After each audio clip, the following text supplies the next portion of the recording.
Is federalism the answer to the war in Syria? The idea has been floated as the government and opposition prepare for yet another round of talks. But with each side entrenched in its position, can these talks yield any results? This is Inside Story.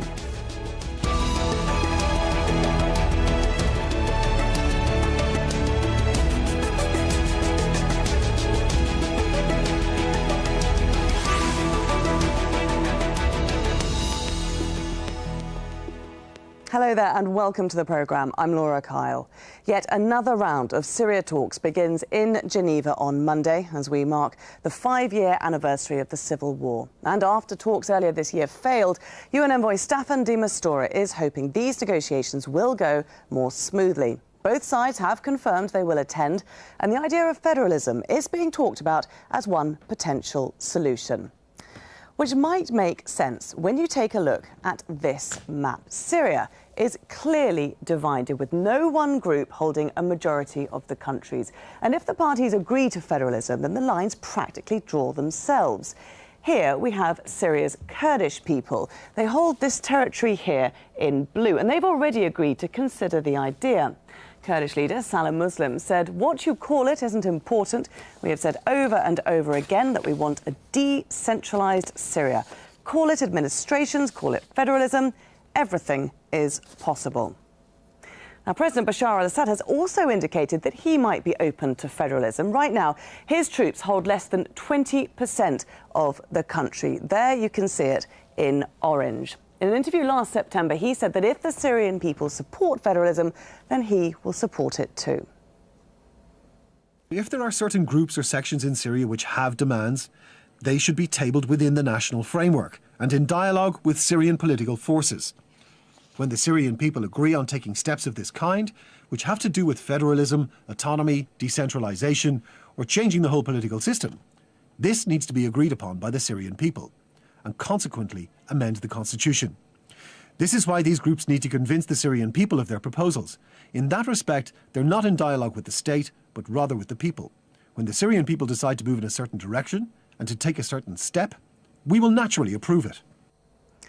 But it's Syria's opposition groups that are firmly against the proposal. Their territory is scattered along Syria's western coastline, and in some areas it competes with al-Nusra Front and ISIL. Syrian opposition coordinator has said, "We have agreed we will expand a non-central government in a future Syria, but not any kind of federalism or division."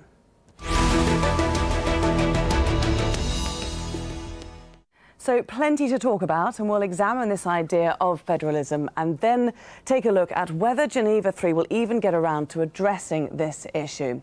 And our guests today to help us do this, here with me in the studio, is Marwan Kabalan, Syrian academic and writer and associate analyst at the Doha Institute.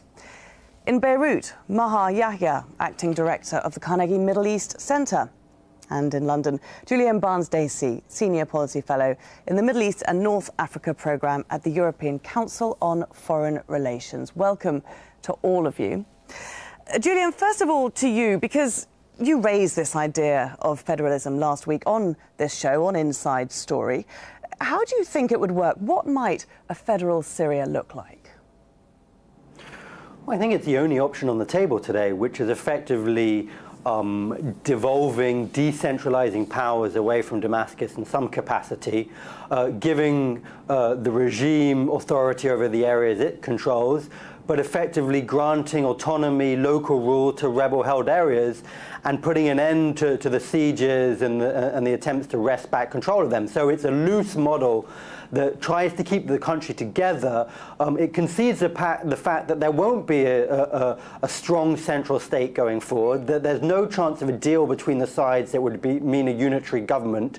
But it also is an attempt to try and warn off the danger of Syria breaking up. And I think it's the only thing that could possibly give a model that holds the country together, gives enough of the different sides enough of an incentive to move forward with some kind of political process. Do you see it being divided along the lines into territories that different players in the war currently hold? Or do you see it being divided more along sectarian, ethnic lines? No, I think the short-term ambition should probably be a recognition of the de facto situation on the ground, which is a mix of different authorities across the country. I don't think one wants to start thinking in sectarian terms. And I think even the term federalization is probably dangerous because it suggests that you can easily carve the country up, which you can't. I mean, if you just look at Damascus, the regime controls the central bit, but there are areas in the suburbs controlled by the rebels. And federalization wouldn't really concede to that kind of division of power. So I think it's more about devolving power, decentralizing power, allowing the rebels autonomous control of the zones that they already control, and conceding that it will be very mixed. Maha, call it federalism, call it decentralization of power, devolving of power. Do you agree that this is the only option on the table? Well, it depends on what shape it takes. I'm not sure that it's the only option, because if you go down that road, I mean, what do you do with ISIS, for example? Do you say you're going to enter into a federal system with ISIS? What about Jabhat al-Nusra? I mean, the division even of the areas under rebel hands or under non-state actors on the ground is very mixed. So I'm not quite certain how this kind of a federal system would evolve in this particular context. Furthermore, if we're going to talk about a federal system with clear sectarian and ethnic divisions, this is a recipe for disaster, and it's going to sow the seeds of conflict for a very long time to come.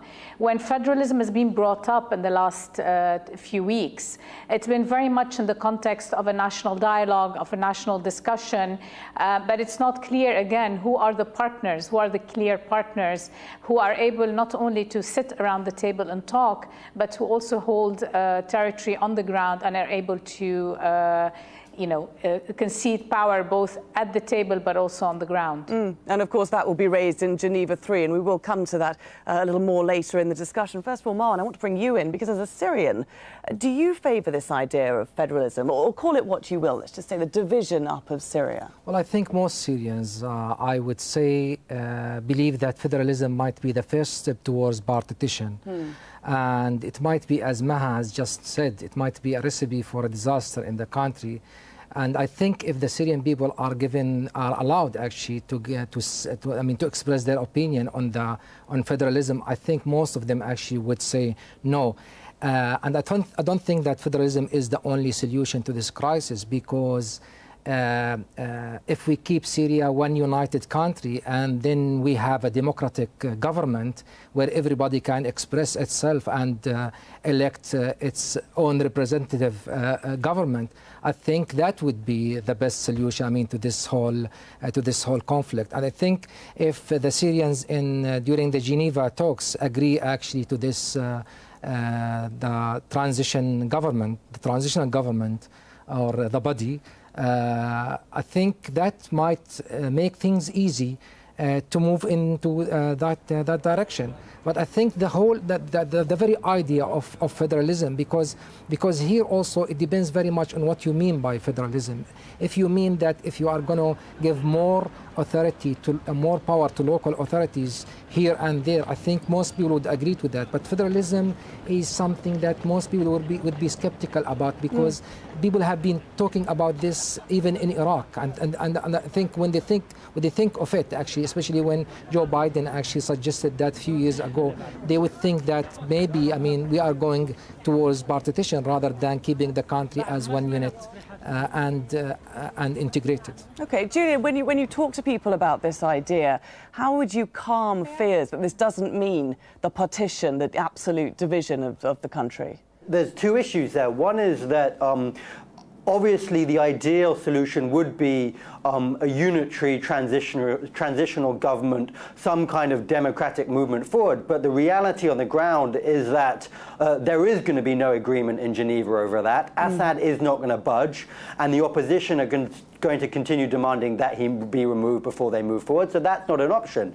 I think the other scenario that we're facing down at the moment is a real prospect, therefore, that the country breaks apart. If you don't have some kind of political movement, some kind of improvement on the negotiating scene, it's very likely that the different parts will pull away from each other. So I think this idea of devolving power may actually be one of the few options that gives you a chance of still holding the country together. It creates some loose power-sharing model based on geographical facts on the ground rather than a kind of central power-sharing agreement that perhaps could be used to incentivize both the regime and the opposition to move forward in some kind of diplomatic push. I think it's going to have to be pushed by outsiders, but I really do think it perhaps offers one of the better opportunities to still keep the country together. This is no longer a local conflict, to be honest. I mean, in Syria, this is a regional and international conflict, and it's not only what Assad believes and what the opposition believe, actually. It's what the Russians and the Americans actually agree at the end of the day.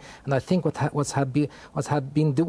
have been doing over the past few weeks is trying actually to come about to a certain agreement, actually, and try to impose it on both sides of this divide. I think this is something that we should always keep in mind. I think this is something when the Russians, because the Russians and the Americans, actually, there is the issue of federalism. And this is, in my opinion, what makes it really, I mean, a risky business to talk about. I mean, if it's up to the Syrian people, I think they might have a different say. But this is what makes me really skeptical about the whole issue. It's very much now an American business, a Russian business, and the Syrians are not the most important party into this conflict. A solution that's being imposed on the Syrians. Maha, what have we heard from the Russians, from the United States on this issue? Are they in favour of the idea? Everybody's come out in favor of the idea in one form or the other, but it's a very I mean, all we've heard are very vague and unclear or ambiguous statements, simply that perhaps federalism is one way to go in looking at this. However, to come back to the point that Marwan was making, I think that it is a recipe. I mean, there's a big difference between talking about a federal system that is based on sectarian and ethnic considerations and that devolves power to current rebel groups. And again, we have to take into account how do we deal with places that are under Jabhat al-Nusra or under ISIS. And there's a big difference between talking about this kind of federal system and between acknowledging the need to move away from a centralized state system and giving more decision-making, autonomy over decision-making to local governments. I mean, if you look at certain areas that are no longer under regime control, local governance councils have emerged across Syria, and they've learned how to deal with their own needs, and they've been providing for their people or for the people under their areas. So there are different models of governance, if you like, in Syria that already exist that one can bring onto the table, but it's too early at this point. And there's a huge gap, a huge difference between talking about a federal system based on ethnic and sectarian identities and between the need to decentralize power to the local level, give more autonomy over decision-making. Another thing I'd like to say is there was a survey very recently about sectarianism in Syria, and what was astonishing is that the majority of Syrians, not astonishing perhaps, but surprising to many, is that the majority of Syrians came out in favor of a unitary, centralized state. They want a state that is based on the values of citizenship, where they are all treated equally. Granted, within the survey, you also see that there are lots of problems in terms of mutual fears and mutual concerns. We've seen population transfers, we've seen ethnic cleansing. This has been a very dirty war. Not that there's ever a clean war, but this has been particularly brutal. So, and you have 12 million, I mean, let's not forget there are 12 million Syrians who are currently not in their homes. They've been either displaced, they're either more than 4 million are refugees outside Syria, and another 7.6 or 7.7 million who are displaced within Syria. So it's a very complex situation to be just throwing out terms like, let's put federalism on the table as the magic pill that will just resolve all of this. Julien, Maha's mentioned this a couple of times, this question of what would happen to those areas controlled by ISIL, by the Nusra Front. I mean, ISIL, of course, is displaying one of the most effective ways of regional authority. What would happen to those areas? How would you get rid of that government when it's so entrenched? Well, I don't think anyone's considering thinking of the federalism or the decentralization to include those territories held by ISIS. I think it's quite clear that the international coalition, the actors on the ground, are going to keep on pushing back against ISIS. It's been in the same sense that they haven't been part of the ceasefire or any political agreement or talks up until now. That's going to continue to be the case. So the real dilemma is going to be how you separate those groups linked to Jabhat al-Nusra, the al-Qaeda branch in Syria, within the other areas of Syria from other more moderate-leaning rebel groups. And I think that's where it's going to be incredibly difficult, because the two of them are increasingly so deeply intertwined, particularly in the northwest of the country. So that is a real challenge, and in a sense the burden of responsibility will be on the opposition and will be on its regional backers to try and create those divisions, that space between. But that is not an easy problem to overcome, and I think it's very clear that ISIS in particular can by no means be part of any decentralized approach. The war against ISIS will continue whatever happens in terms of the broader political negotiations. You know, Marwan, if we look back at history, Syria is no stranger to this idea, really, of slightly breaking up, if you want to call it that. I mean, under Ottoman rule, it was a collection of relatively autonomous provinces.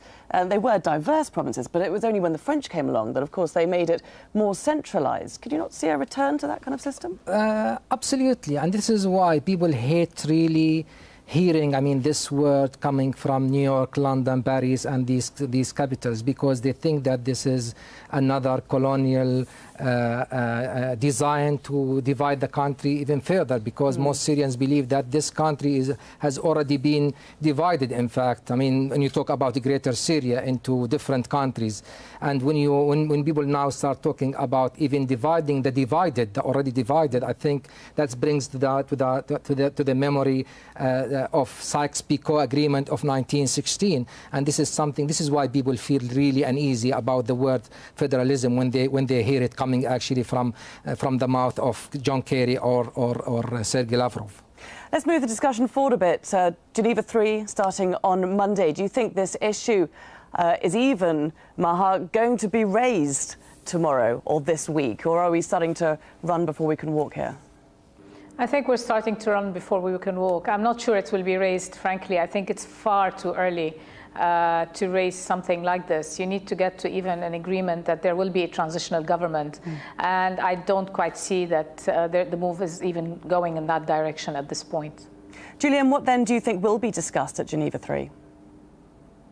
I think the talks are almost doomed to failure, to be honest. I'm not quite sure what will be discussed, because the two parties have such conflicting ambitions about what needs to be the outcome. The opposition, as I said, are intent on seeing Assad his departure set. The regime obviously has very different ambitions. So I think there's a huge mistake being made if the sense that of the attempts to maintain the ceasefire, to move any political process forward, are almost being put on the shoulders of these talks that are so clearly going to struggle. I think if there is going to be some move on the political front, if there is going to be some move towards decentralization, which perhaps can create the kind of institutionalization of the ceasefire that could then allow the Syrian talks to actually move forward, I really think that sadly, and no one wants this, but sadly this is going to have to be imposed by the external players on the domestic parties.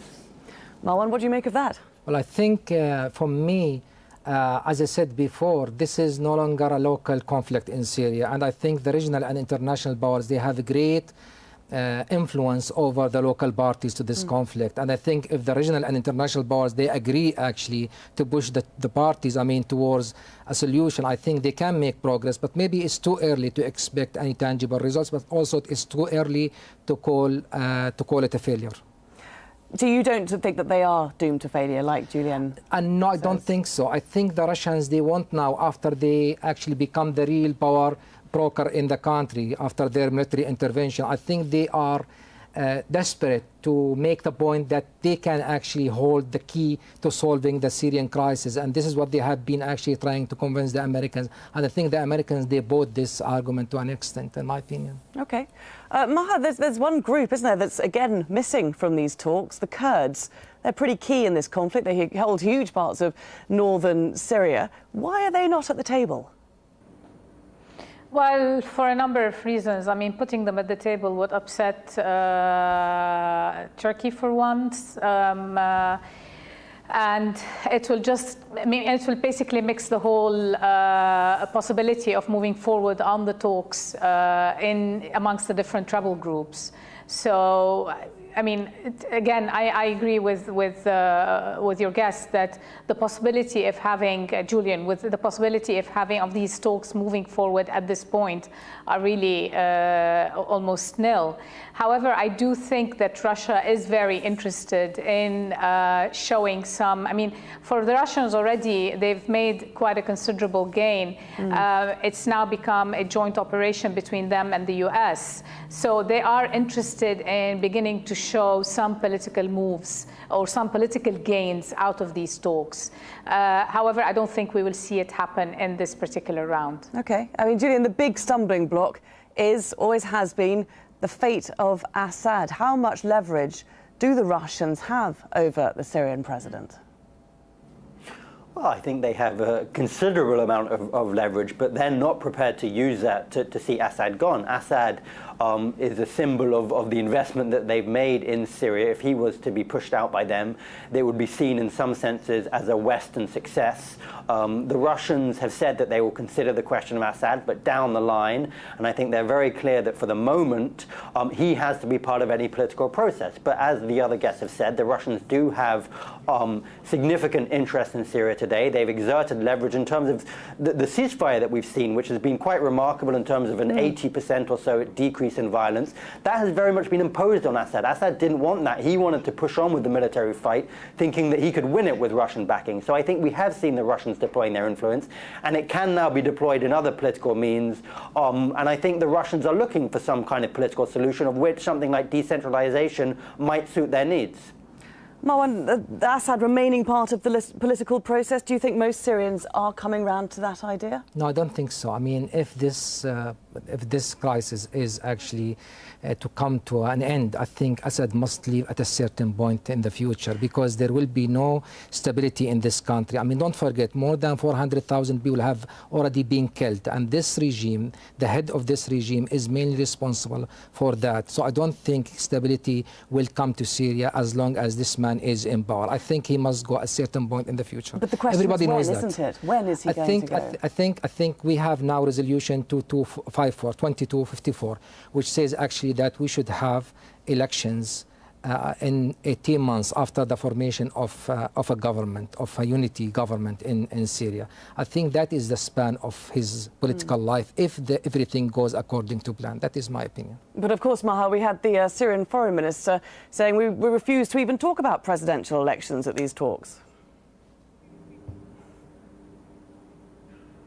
Absolutely, and I think, I mean, I agree with Marwan. President Assad has to go at some point. I mean, this man is responsible for what the country has, what has happened to his country over the past 5 years. And if you want to rebuild the country, you cannot rebuild it on blood and stone. I'm sorry. I mean, if he remains in power, a large number of the Syrian, I mean, half the population almost is now outside of Syria. A majority of this population may not go back if they are worried that they're still going to be targeted. So I just can't see that we're going to have a lasting peace with him staying in power. We're creating a scenario similar to the Yemen scenario, where maintaining Ali Abdullah Saleh in power, or at least he was removed from power, but allowed to continue with his political career, if you like, has gotten to the point where now Yemen is in the midst of a war. He's going to continue doing what he can to consolidate his own base. And this will not be in favor of a peaceful transition of power. It will not be in favor of maintaining a peaceful and unified Syria.